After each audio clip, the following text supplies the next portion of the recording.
Hello and welcome to the On the Couch podcast, the podcast that gives you the view from the therapist chair. I'm your host, John Dennis, a licensed professional counselor. You're listening to OTC episode 61 with Azizi Marshall, CEO and founder of the Center for Creative Arts Therapy.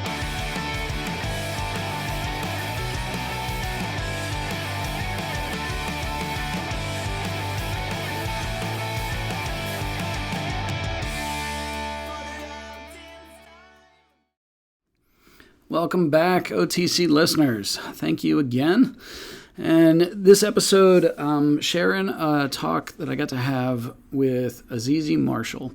And she is, she's just such an amazing person. I mean, she hustles, like she's always doing something. And I became aware of the Center for Creative Arts Therapy. And I talk in the episode, I'm tangentially connected to creative arts. I did a lot of art in high school, and my father was a woodshop teacher, but was also the set director for the plays in the theater department in our high school. So more familiar with the tech side or techie side of theater, but always had this love for it. And I'm always just so amazed and so impressed with, dance and music and art and theater and improv. And I mean, there's just so many cool things out there in terms of creative and expressive arts.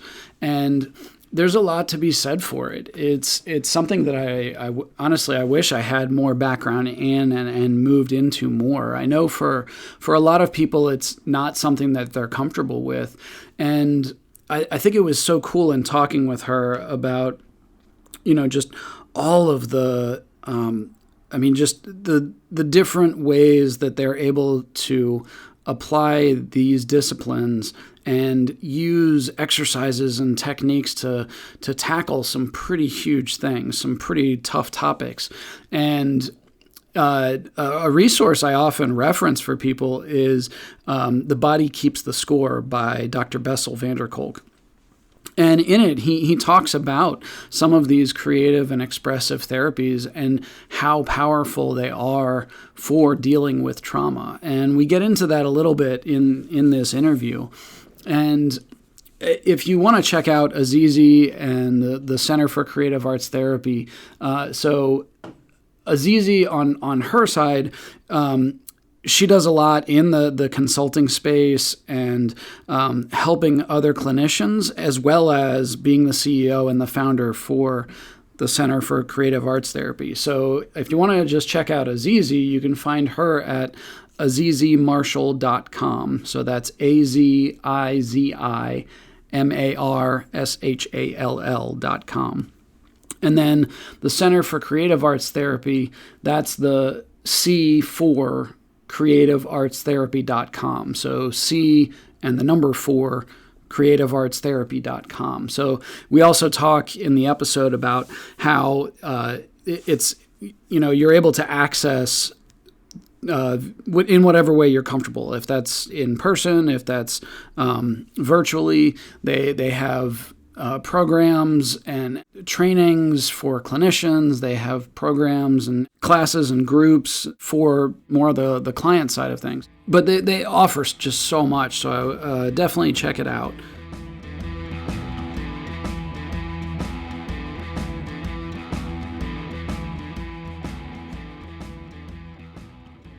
So just a last word on Azizi. In addition to being the CEO and founder for the Center for Creative Arts Therapy, she's the owner for Creative Clinical Consulting and has 2 graduate degrees, one in mental health, community mental health, and one in theater. And she's been featured in so many places. I mean, just to name a few off the top, Oprah Magazine, CNN, NBC, The Huffington Post, Reader's Digest. The list just keeps going.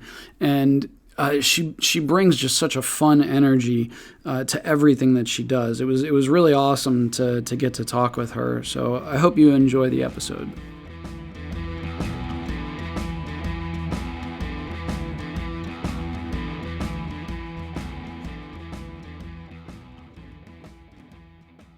Well, on the couch listeners, I'm privileged and honored to be here with Azizi Marshall, who is the owner, the founder of the Center for Creative Arts Therapy, and she's a licensed clinical professional counselor. So, Azizi, welcome to the show.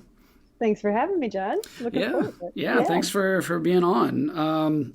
So, yeah, just I guess brief overview. Tell us about the center and what you do. Yeah. Yeah. So the Center for Creative Arts Therapy actually originated as a training site for people who wanted to become drama therapists.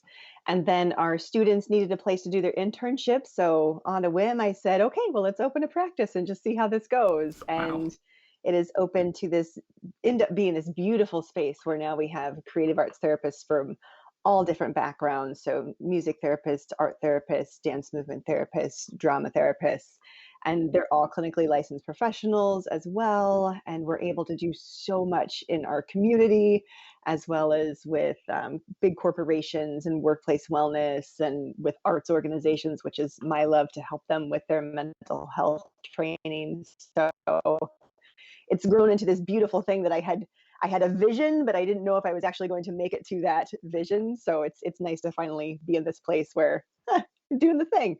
Yeah, wow, that's pretty cool that it started off as one and went into the other. I mean, as obviously with creative arts and especially improv, that idea of like just don't ever say no. So Yes. yeah, um, Just so the business is just a giant improv yeah. experience.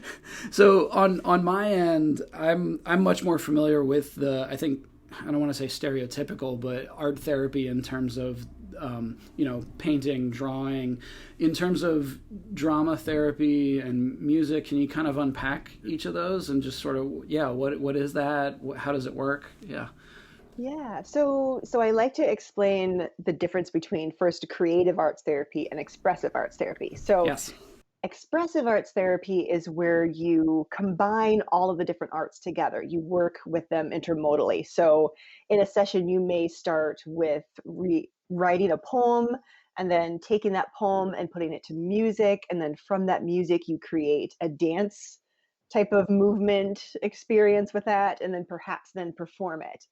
With creative arts therapy, you think of each of the arts professions as its own silo. So music therapy stays in its own silo. They only are using music. Same thing for art therapy, dance movement therapy, drama therapy.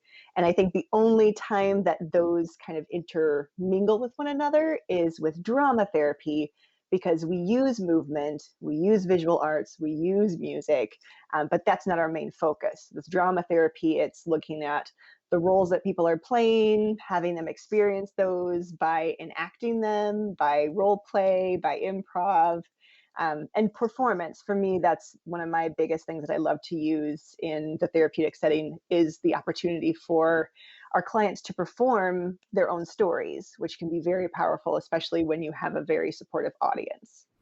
Yeah, yeah. I mean, in finding out about you and the center and the work that you do, like I said, I more familiar with the arts therapy in terms of visual arts, but can see how it can be really powerful to help tell a story, to kind of work through processing that. And my I have a connection to expressive arts from my father was a woodshop teacher for 30 years, and he was the set director for the plays for the theater department. So I was on the techie side of theater, but often seeing just the creative process for the actors and sort of the just that rush to kind of like put everything together, and the all of the emotion and physical drain of that being put in, and then okay, it's over and now we strike, and some of a little bit of that letdown afterwards, when a performance is over. For the therapeutic side of things, so is that individual and group? It's sort of, yeah. What does that look like? Yeah, so it can be individual and group. I would say Most of my cases right now at the Center for Creative Arts Therapy is individual work. So, how that's played out in a drama therapy context is we could be working with school refusal, anxiety going into a gymnasium, and they start having panic attacks. And so, what we'll do is we'll recreate the gymnasium in our movement space, and they'll put little things up that symbolize like the door is here, and the giant sound machine that they use for the music is there, and we'll kind of walk through the space and explore it and talk about the noises that we hear, the smells that we have experienced when we walk into the space, and then we'll practice entering. So we'll use all the techniques that we've gone through, the deep breathing, the squeezing of the hands, like all these different things, but we actually get to practice it. So then when they do go to school, when they do enter that gymnasium, they've already experienced what it's like to go in, but in a supportive way with me there with them, practicing the techniques, kind of walking them through it. So they come back and say, it was like I heard you in my head when I went in there. I was like, yeah, because I was in your head as I was walking with you during the session, and I'm there with you then. And I'm like, and you did it. So group work is totally different, though. I love group work probably the best, especially when it comes to social justice work, when it comes to working with people in the prisons or in the psychiatric hospitals. That's the work that I really enjoy doing. Wow. You've opened up like so many different wormholes that we could go down. I wish I had all day. I love that you brought up, I mean, the individual work in terms of school refusal, because, incorporating that mindfulness and the visualization and then taking it a step further with the drama therapy and kind of role playing it. Often I'm doing a much more watered down CBT, like, okay, so what do you think that's going to be like, and let's kind of play this out. What would you say, or how do you think that's going to go? Again, I can see where that would be so helpful for those people struggling with school refusal, to actually, okay, well, where's the door and where's, the sound system and, all of those things to help kind of lock that in even more. But yeah, tell me more about the group work. I would love to hear about that. Yeah, so the group work, I love telling this story with my father. My first experience in doing some sort of psychodrama. So I'll give you a brief background. My parents were both psychodramatists. My mom was a social worker. My dad was a counselor. And growing up, we would act things out. So any sort of conflict within our home, it was acted out. That was like our normal.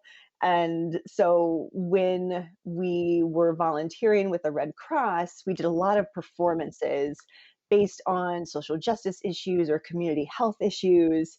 And I remember going with my dad to this training in St. Louis to work with gang members to help them basically have these kind of peace talks and to have them connect in a different way than how they were connecting on the streets. And I remember one boy standing up, teenager, I'm going in as a teenager as well, I'm just hanging with my dad. And he talked about how he wanted to seek revenge on somebody in the opposing gang. And my dad was like, okay, what do you want to do? He's like, I'm going to kill them. We'll censor all those things that he said. Sure. And my dad said, okay, well, let's just play that out.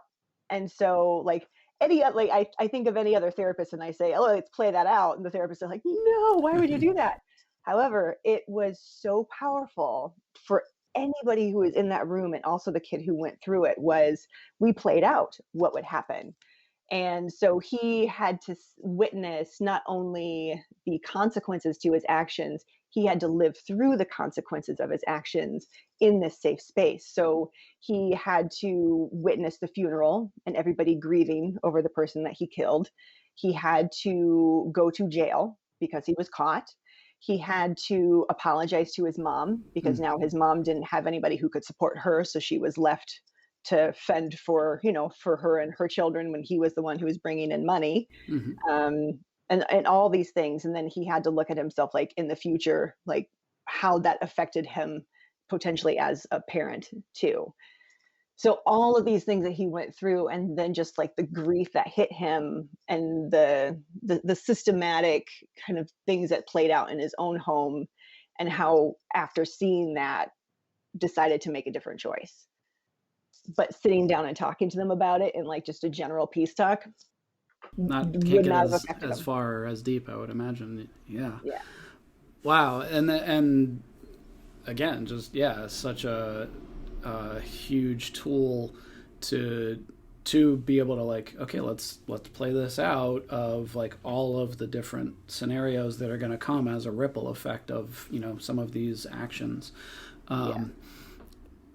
Again, my mind's going like all these different questions, and it made me think of I wish I knew him for him to be upset at me for butchering the name, but it made me think of Joseph Gordon-Levitt with I think is it just record or just hit play? I forget what it is, but it's they'll kind of crowdsource. Somebody will put up some music, and somebody else will put up the words and lyrics and sort of this collaborative process coming together.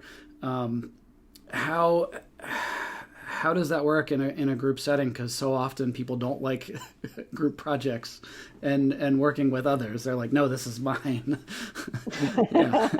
Then they don't like working with me because I force them to work together.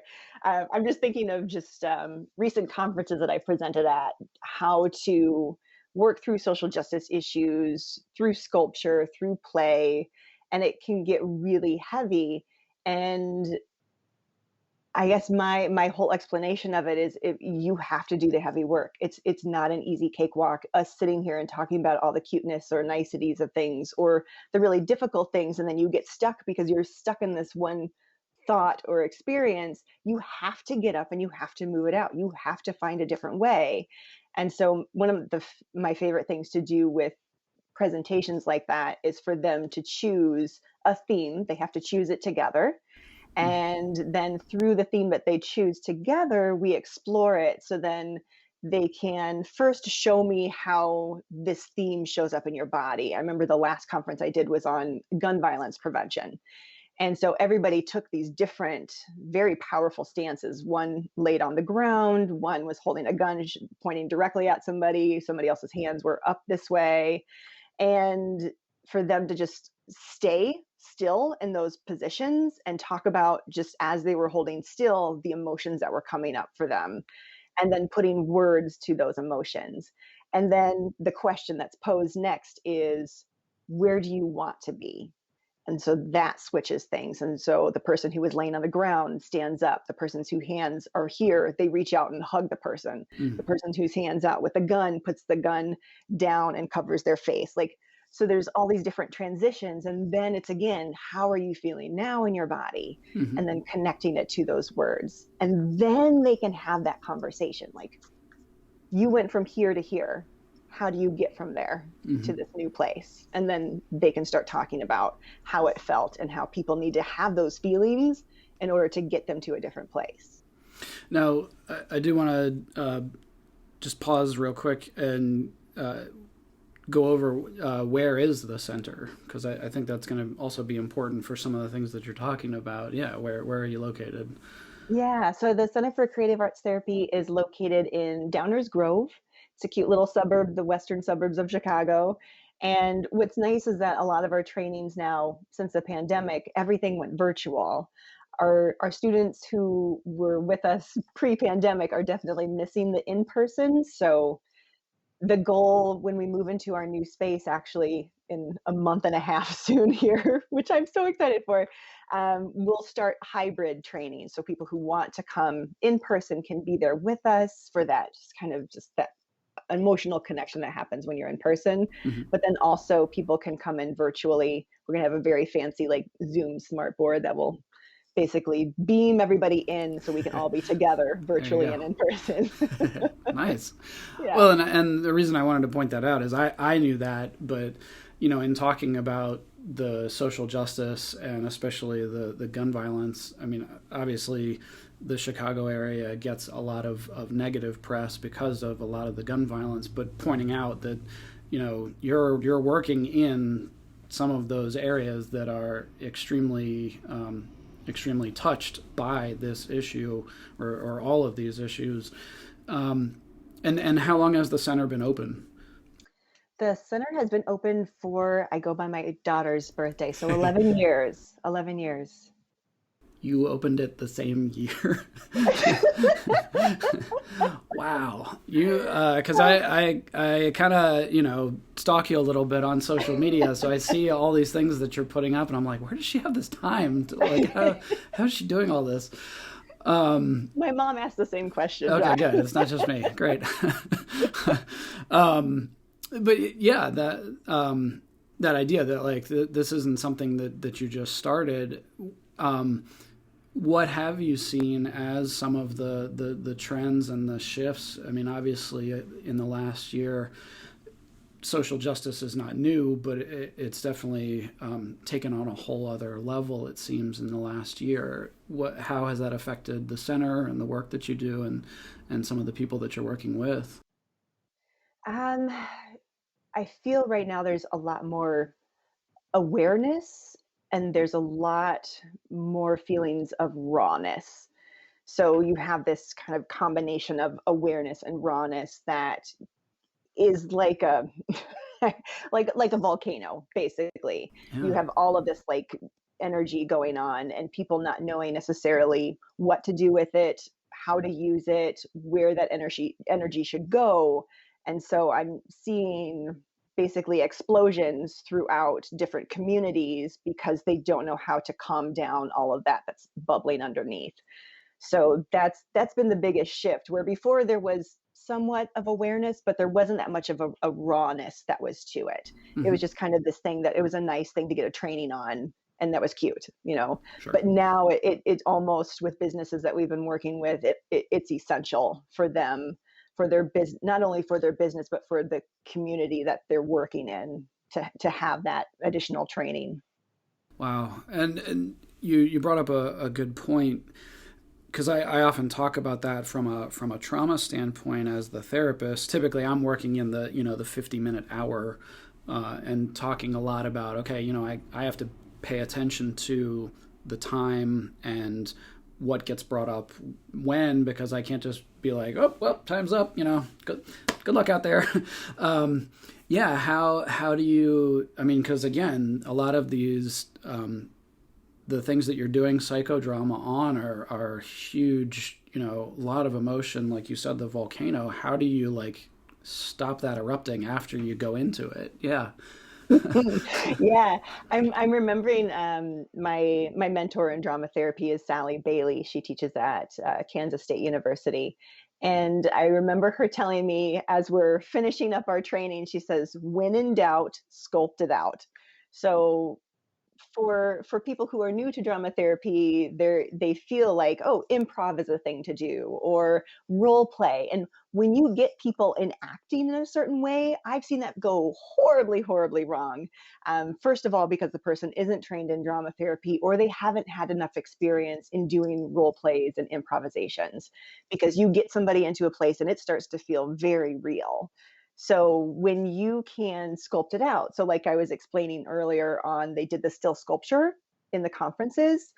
That way they're holding still. They're holding Mm. into this specific space. They're Pose. not moving Okay. Yeah. out of it. They're not interacting physically with one another.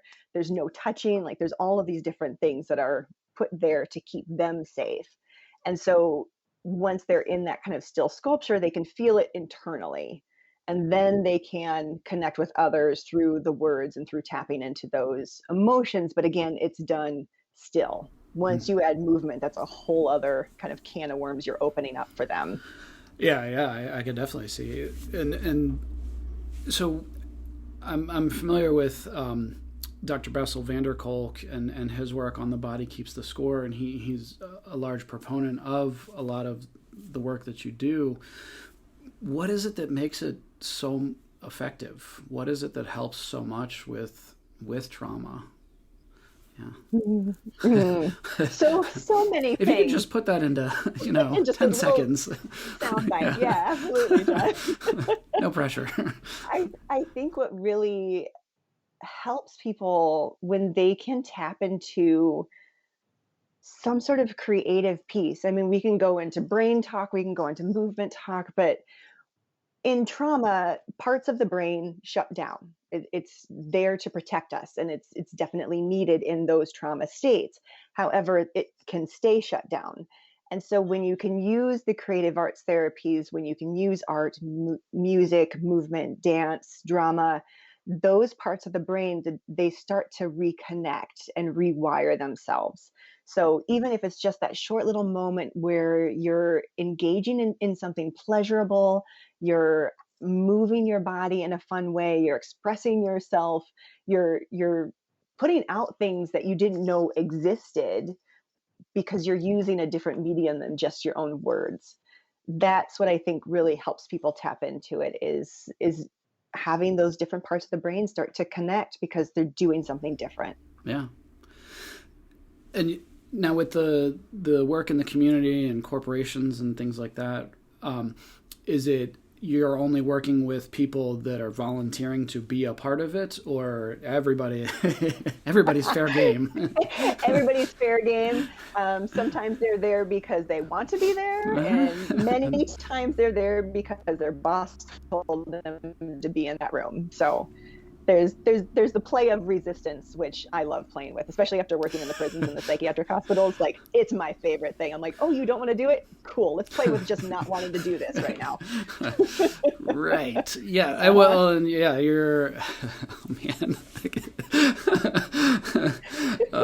You're one of the firefighters. You run towards when most people run away. Okay. Absolutely. And yeah, so that a lot of people, the expressive arts therapy, yeah, they're much more in that rigid, like, no, thank you, I don't do that.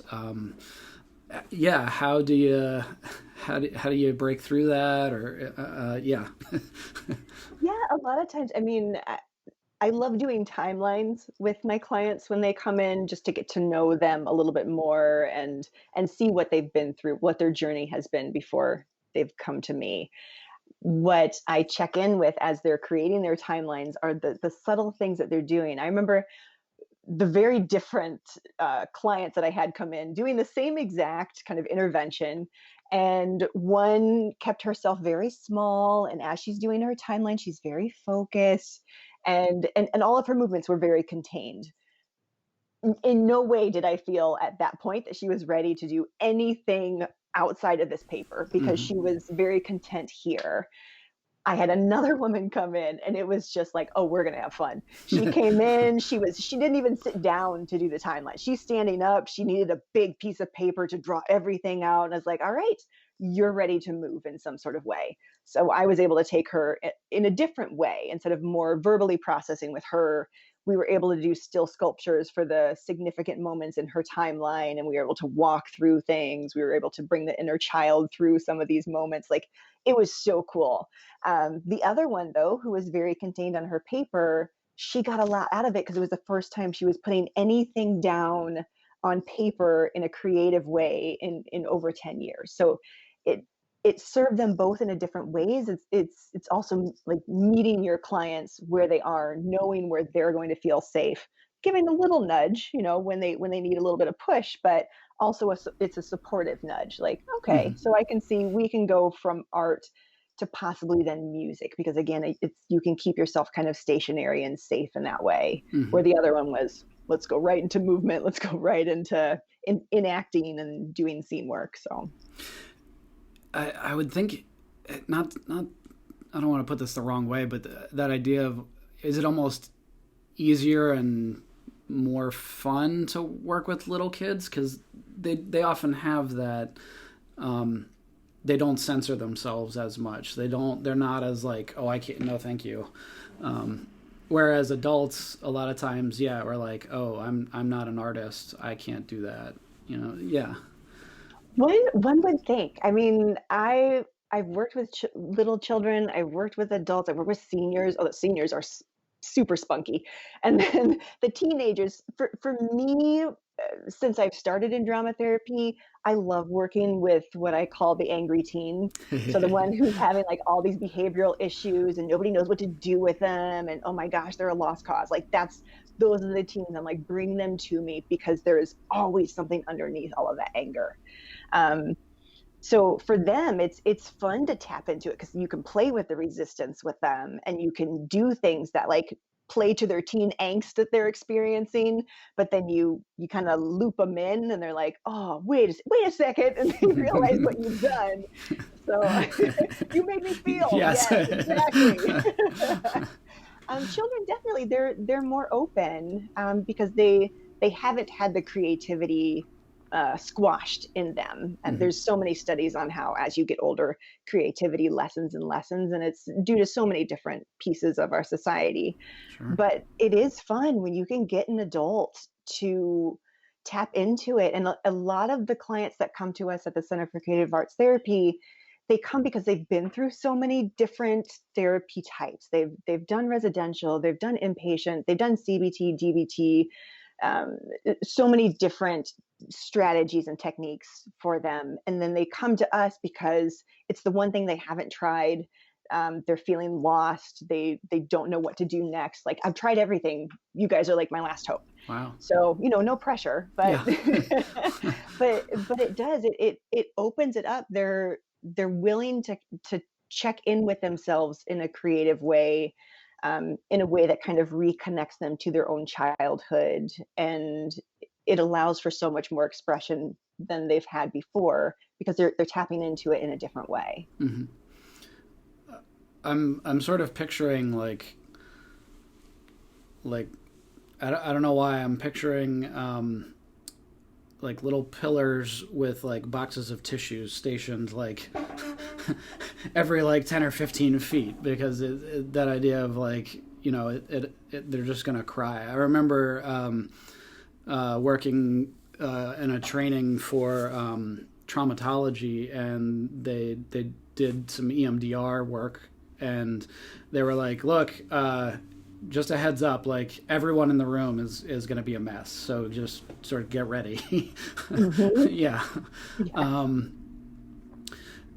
so yeah, in terms of types of things, are there types of issues or diagnoses that lend themselves better or that don't lend themselves to creative arts or expressive arts therapy? You're listening to OTC episode 61 with Azizi Marshall, CEO and founder of the Center for Creative Arts Therapy. We'll be right back after a brief word from our sponsor. Would you like to talk to a counselor but can't find the time? Would you rather talk to someone from the comfort of your own home? If so, Parenting and Family Solutions is here to help. We now offer teletherapy to all clients who reside in the state of Pennsylvania. Using our secure portal, you can have a video session with your counselor using a laptop, desktop computer, or smartphone. Visit our website to learn more at www.parentfamilysolutions.com or give us a call at 717-602-5560 to see if teletherapy might be a good fit for you. Let us help you build a stronger family and a healthier you.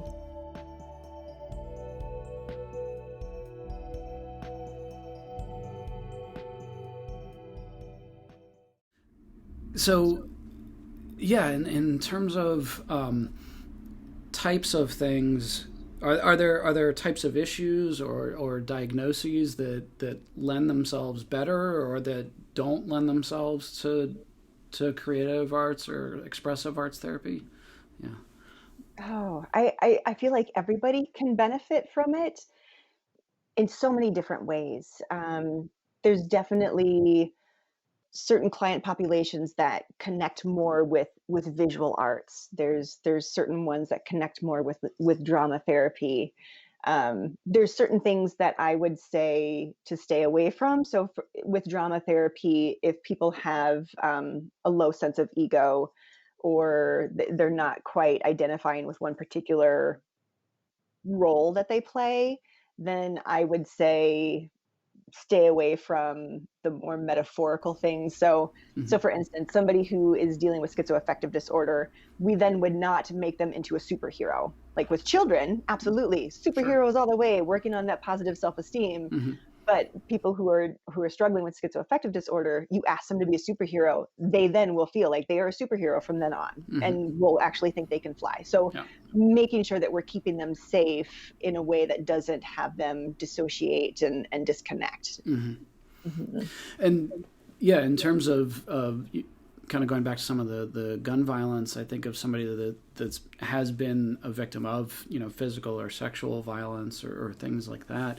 Yeah, I would think it's such a fine line of getting them to work through that, and the dissociative nature that often comes with that. How do you balance that? Yeah. Ongoing. I'm just thinking of a family focused group that I did for the teens. They were actually survivors of sexual assault, but they had also sexually assaulted others. Wow. And so that was their experience of trying to understand their family dynamics. So that was my purpose of being in that group. And we kept it very structured for them. We didn't do a lot of scene work, but the scene work that we did, we prepared everybody for within the group. We started by making collages, like these sociograms of their family or people who were very important to them. We then processed verbally through the visual arts, what this was. Right then and there, like in those sharing moments, we processed what those triggers would possibly be as we went into the enactment. And then each time I would come in to run the group, the teens would kind of let me know eye contact, no eye contact, whether like really ready or not. Then we would know who was going to be sharing, and then everybody knew, what was going to come up based on their sociogram. And so there was constant checking in, and that's the other piece. Like when you do get trained in drama therapy or psychodrama, you know how to read what's happening in a space. So then at any time you can pause, you can take a beat, you can check in with everybody, and then continue in a safe way. Yeah, and it's so cool because, not that I didn't think so before, but obviously just this amalgamation of all the different, CBT and micro expressions and body language and all of these things coming together, and I often say in the supervision group that I run for our practice, you have to do a lot of work on the front end if you're going to be working with somebody dealing with trauma, to the coping skills and the triggers and things like that. So it's so awesome to hear that y'all are doing all that groundwork, and then going where you all go. That's so amazing. Wow. Oh, yeah. It is pretty amazing, John. Yes. Yeah.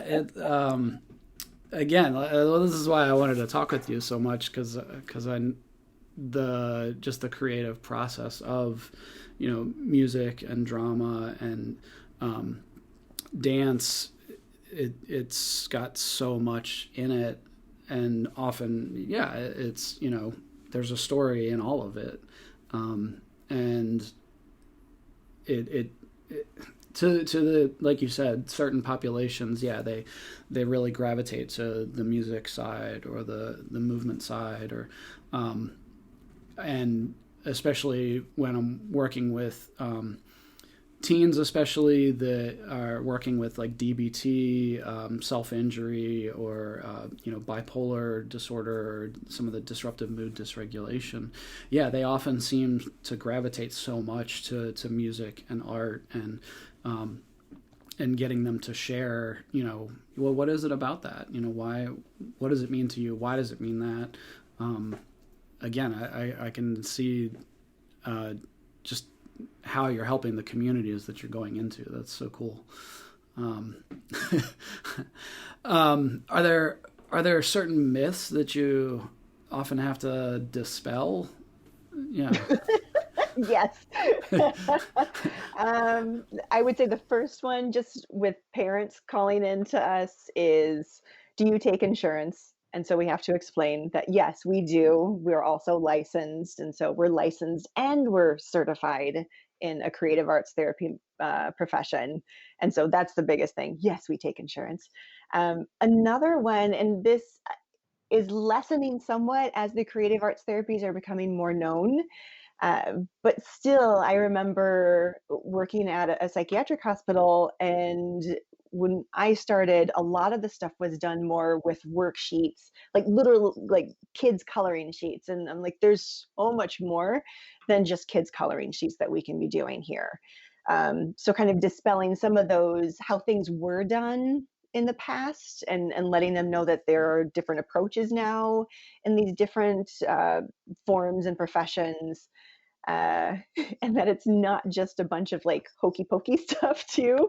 That's a big thing that we have been butting up against. That it's not an art class, and so sometimes we'll have people ask, "Oh, so when are the art classes?" Well, first, it's not art class; it's art therapy groups, and we support you in this way, and this is what it looks like. You're not learning how to draw.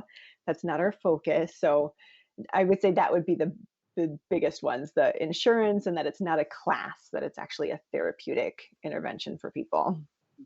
Mhm. And yeah, with the work, is it so? Is it each clinician is trained in all the different modalities, and they're sort of transitioning between or pulling in elements of all the different types of creative or expressive therapy? Or is it sort of a team where like you'd be passing the group off to me to work on this? Or yeah, how does that typically work? Yeah, so our current staff is made up of expressive arts therapists who use all of the different art forms together. We have art therapists, we have dance movement therapists, and also, did I say art therapists already? And art, okay. So all of those are, all of us work together. We'll have some clients who, because art therapy is so known, ask specifically for an art therapist. But when the art therapist starts to work with them and realize that they need to move, we'll transition them over to a dance movement therapist because they're going to get the most benefit in that space. Um, so we do work together very much as a team. With the clinical supervision that we provide, will also say, okay, so you're doing art therapy in the art therapy group. However, you may want to incorporate this specific type of movement to it because you'll be able to ground them more. So it's not like they're doing dance movement therapy, but they're just using something that our dance movement therapists suggest to help ground the teens or the children in the group before they start the particular art intervention they're going to use in that group. Okay, nice. Mhm.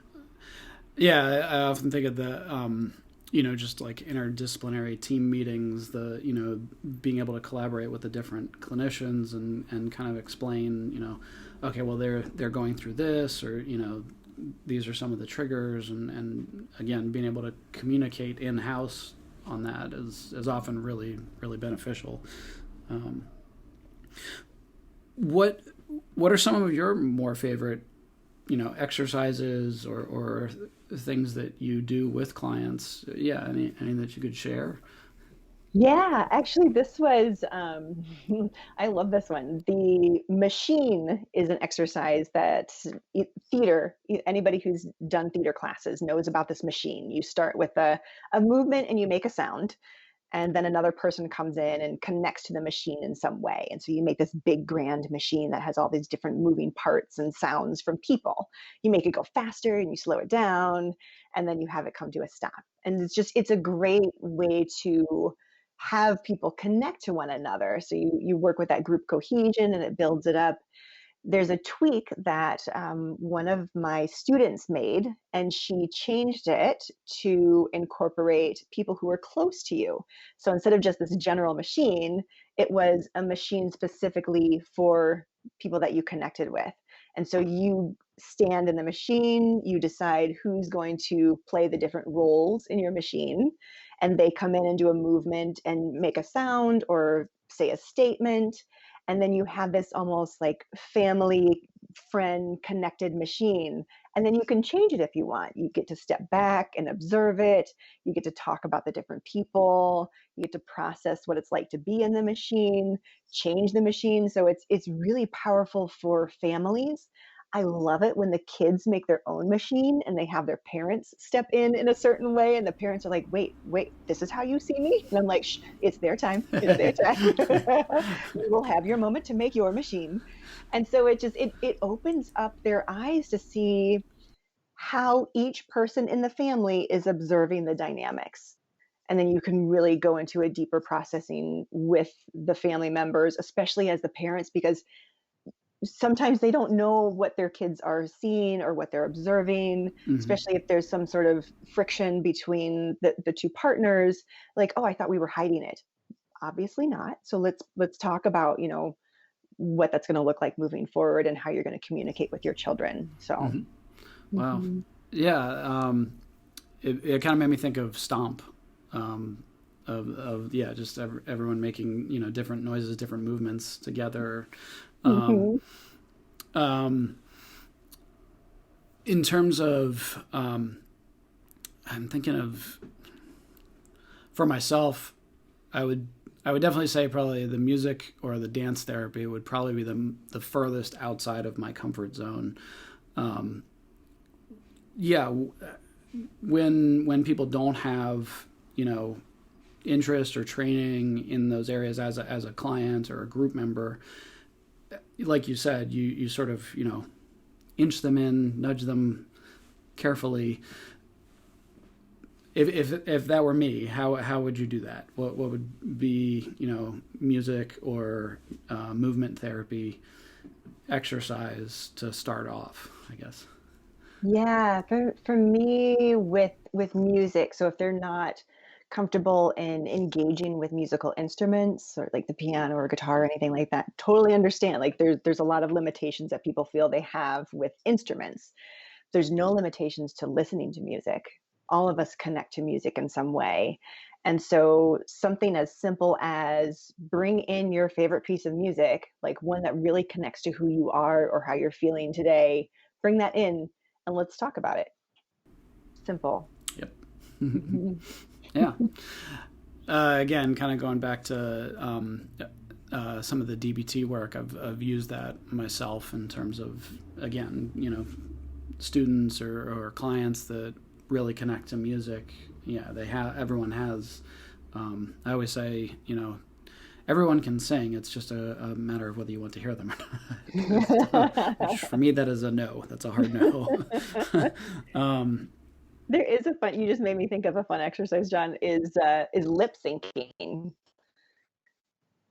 So if the person's not comfortable in vocalizing the words, then they can lip sync, and it's just the it's almost like the protective barrier comes off, and the person just really just starts living in the music because they don't have to worry about how they sound, but they're just feeling the music and they're enjoying it and they're pretending to be the artist that they love. And so that's a fun way to do it too, yeah, especially if you're lip syncing with them. Like I've done that with a client, a few clients, and that's just, sure. it opens things up for further conversation. So Yeah, I'm always referencing movie scenes, and I always think of the movie Sing when the mother is like too tight, too rigid, and like she just can't, and then finally is able to. Yeah, that's cool that lip syncing seems to unlock that a bit. mhm. And it's also cool just on the non-clinician side of things, like parenting side as a dad, thinking of my wife has an art degree, so she's much better at this than I am of the creative arts side of things. But yeah, just putting music on in the house and having our kids like be silly and dance and sing to it and things like that. So for you, you said it started off actually as the training side of things. So yeah, what is that today? What is the training or certification side today? Yeah, so today the training side, what started out as a tiny little just Midwest centered training program is now global. So anybody who wants to become a drama therapist or an expressive arts therapist can go through alternative training through the Center for Creative Arts Therapy and earn their registration as a drama therapist or registration as an expressive arts therapist. Wow. And what does that entail? Like how long are those programs? Or yeah. Yeah, I'd say most of our students finish the training in 2.5 years because there is an internship component to it. Uh, a lot of people come to us from two different sides, I feel. Either they're coming to us from the mental health professional side, or they're coming to us from the arts side. And so each of them will come in with different needs. So sometimes the people coming from the mental health professional side will need some additional classes in the arts of some way. And then the ones who are, of course, coming in from the arts side need additional psychology courses, but they're all master's level. So that's something for people to keep in mind, that if they want to become a drama therapist or an expressive arts therapist and get registered, that they need to have a master's degree. Nice. Yeah. Hopeful that as people are listening, they're like gonna check out the center and that we have some budding arts therapists out there that are it's always cool to just help in the shaping of clinicians and the field, arts or mental health. That's got to be pretty cool to see how that, like, then they go out and sort of you know grow in their own way. Yeah. Huh.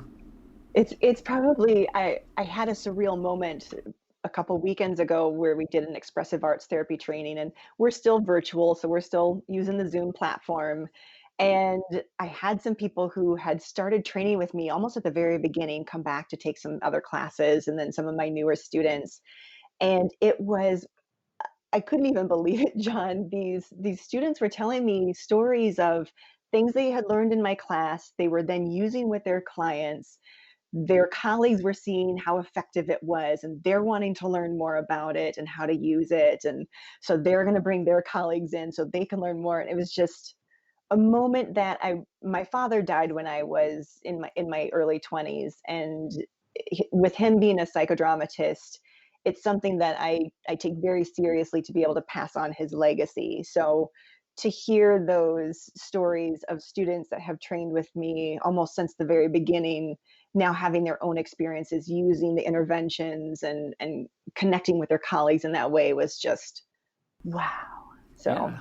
mhm. Yeah, I can see where that would be so fulfilling to see that get passed on and grow. Um, Mhm. with COVID, obviously, like you said, you're doing things virtually. I imagine prior to that, Zoom had not been a way that you had performed this. No, definitely not. Yeah, but has that really kind of kicked the doors open on how far you can reach and people that can access the center that weren't able to before? Yeah, I would say oh goodness. Yeah, so the people who are coming into the Center for Creative Arts Therapy now as students, it is definitely opened. I want to say we quadrupled the amount of students.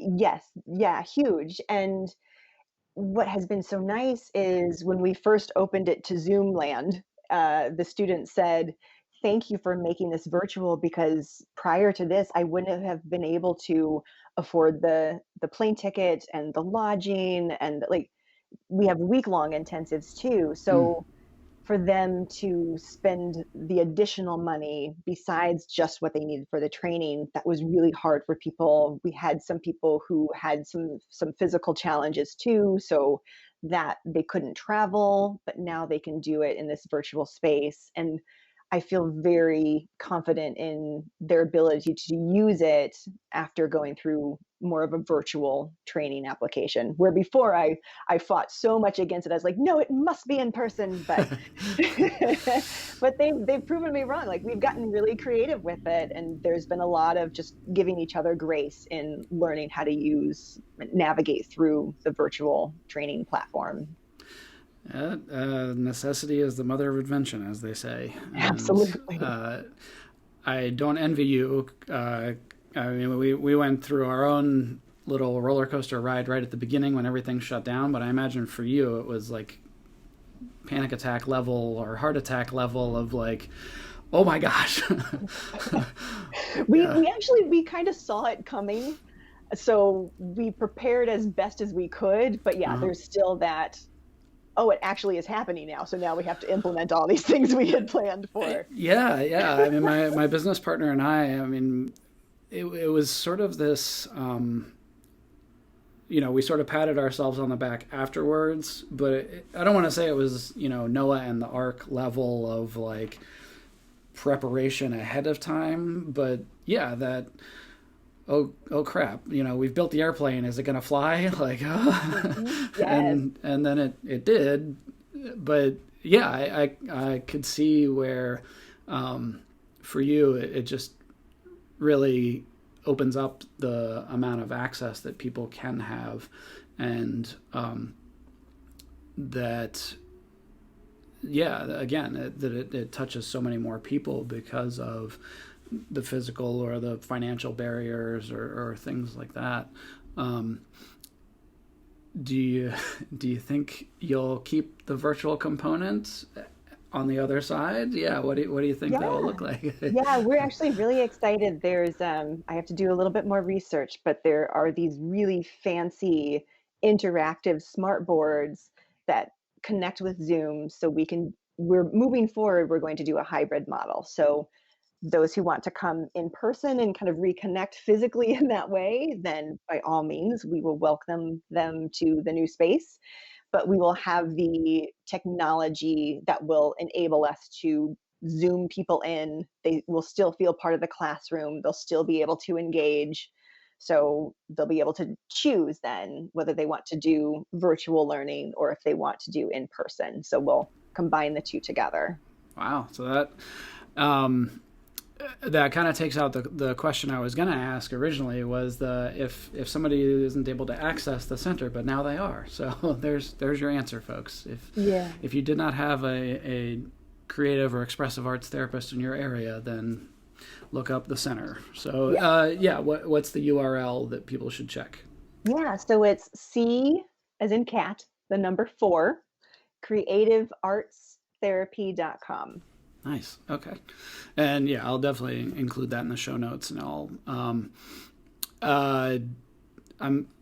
almost afraid to ask, because I imagine that probably is quite the project of like researching and getting those smart boards and getting everything set up. Are there other projects you're working on currently, or that's enough? There's always projects we're working on, John. Yeah, that's why I was afraid to ask. If you were to ask our marketing and outreach coordinator, she would say, "Oh my gosh, she has to hone me in sometimes," because I was like, "Oh, let's do this, let's do this." There is something that we are offering just because of my wanting to give back to other clinicians who, especially during this time, are feeling the burnout working one-to-one and are wanting to find more creative, less less stressful ways to engage with the community, but still give back, is the new program that we're starting, Revolutionize Your Private Practice. So we're supporting people in not just doing side hustles. It's not what we're about. We want to make sure that whatever kind of program that they create is something that connects with their private practice. So right now we have a cohort group that's going through the program. We're so excited there. It's just like major. Can I curse on the show? Sure, go ahead. Let fly. All right. They are major badass women. Like all of them have their own just very niched private practice.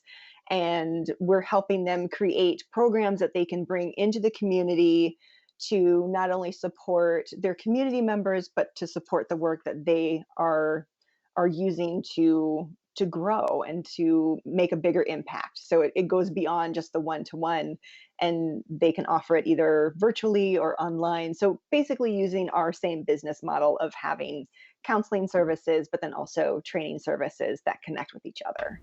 And if people are interested in that, is that off of the C4 website, or that's off of my personal one. So azizimarshall.com, and it's Revolutionize Your Private Practice. There's also a Facebook group too, that if people are interested to see like what it's about and they want to check out all the business tips and the fun videos, we have lives that happen every Wednesday at noon. So nice. It's a fun group. You get to learn a lot. I still haven't learned my lesson. I need to find guests that are doing like nothing, so that I feel better about myself afterwards. I need somebody who's just like a couch potato or something like that. But no, that's awesome. That you're doing so much to help impact, the community, like locally as well as globally. So thank you for all that you're doing. Anything else that you'd share with people? I know we got to hop off here in a minute, but yeah. Any cool things? Any stuff you're appreciative for? Or anything? I would just like to encourage people that if they want to become a creative arts therapist, if they're looking into that, to find accredited universities, organizations. There's options that if you already have your mental health degree, if you're already licensed, you can still do this as alternative training. You don't have to go back for a second master's. So, and to go back to that a second, what is the particular type of accreditation? Is that the KCREP, or is that a different? Different, yeah. Okay. So the accreditation for drama therapists is through the North American Drama Therapy Association. So if they're looking for alternative training programs and classes, that they can find all the information about what it's like to go through alternative training. Of course, people can reach out to the Center for Creative Arts Therapy, because we'll break it down for you. Like, this is what you need. This is what your internship's going to look like. The beautiful thing with that is you can do your internship at your place of work. And then also expressive arts therapy, that's through IATA. So it's the International Expressive Arts Therapy Association. And again, it's international. So anybody across the globe can receive their registration in expressive arts therapy. Okay. Yes, mm-hmm. I'm so glad I asked, because I was only familiar with the KCREP, the CACREP, which I don't even know what it stands for. Somebody else does, but I just know that from my own master's and licensing mm-hmm. process. Yes. So, okay. Well, Azizi, thank you so much for sharing of your time and being on, and just the amazing work that you and the Center for Creative Arts Therapy are doing. So take care. I'll look forward to continuing to keep an eye on what you're up to, and hopefully it'll motivate me to do a little more. Well, thank you for having me on, John. This was so much fun. Thank you. Take care. You too. Yeah, thanks. I really appreciate it. I know you got to jump here, but like I said, not blowing smoke or anything. Just really appreciate you being able to be on the show. So thank you for the questions. I was just dying. What'd you say? I was just dying on the last podcast, and everybody's like, why is he not asking any of the questions around? I'm like, okay, all right, I'll just keep going with it. I'm like, that is nowhere near what we thought we were going to talk about. I'm like, all right, maybe go in a different direction. So I'm glad you reached out, because I was like, oh shoot. Well, that actually made me feel better, because I thought it was me. I'm at that point of like needing to like kind of level up and get like a director of details. So far it's all like DIY, and my ADHD self a lot of times drops balls, and I'm like, oh shoot, I never like actually confirmed. I did it in my head, but yeah. So yeah. Well, take care, have a good rest of the day, and thanks again. All right, thanks, John. See ya. Bye.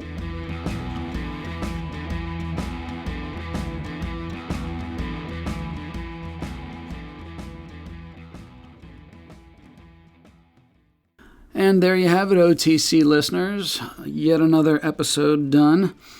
thank you for stopping by. Again, if you want to check out Azizi and the work that she's doing on the consulting side, you can find her at azizimarshall.com, or you can find the Center for Creative Arts Therapy at c4creativeartstherapy.com. In OTC episode 62, I'll be bringing a conversation with Carrie Cole, who is the Director of Research for the Gottman Institute. Take care.